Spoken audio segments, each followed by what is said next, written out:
asociada al concurso Ikusi eta Ikasi por un espacio público de calidad, convivencia vial segura y sostenible. Y gracias sobre todo por el trabajo que lleváis a cabo desde la asociación Stop Violencia Vial para educar y concienciar acerca de este problema, así como de la necesidad de ser responsables y prudentes y cumplir las normas de circulación cuando conducimos. También por la labor de apoyo que prestáis a las víctimas de accidentes de tráfico. Eskerrik asko benetan. Voy a ser muy breve porque los protagonistas de esta exposición sois Stop Violencia Vial, como entidad organizadora y sobre todo las 12 fotografías que dentro de unos momentos podremos ver y admirar, y sus autores, por supuesto. Unas fotografías que ya les adelanto tienen muchísima calidad. El Departamento de Infraestructuras Viarias y Movilidad de la Diputación Foral de Álava ejerce las competencias de planificación, construcción y mantenimiento de las carreteras alavesas, por un lado, y de prestación del servicio público de transporte interurbano en el territorio histórico, por otro.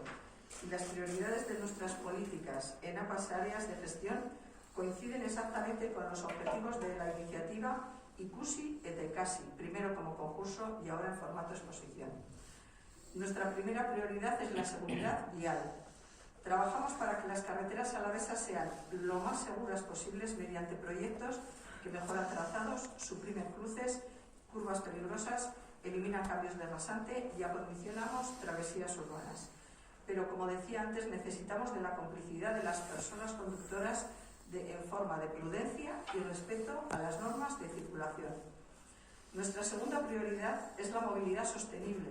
Somos un pilar esencial en el desarrollo del modelo de movilidad sostenible en Álava, con la prestación de un servicio público de transporte de calidad a través de Álava Bus y el transporte comarcal. También, como saben, contribuimos a la financiación de infraestructuras básicas en movilidad en Vitoria-Gasteiz ligadas al tranvía y al BEI de esta ciudad. Esta coincidencia en los objetivos nos llevó hace ya varios años a colaborar con asociaciones que trabajan para sensibilizar en el respeto a las normas de circulación y el fomento de la seguridad vial y en la promoción de la movilidad sostenible. Colaboración que se concreta ahora en este proyecto de Stop Violencia Vial.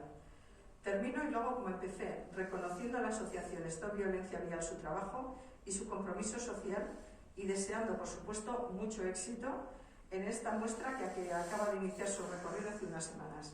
Nada más, muchas gracias, eskerrik asko.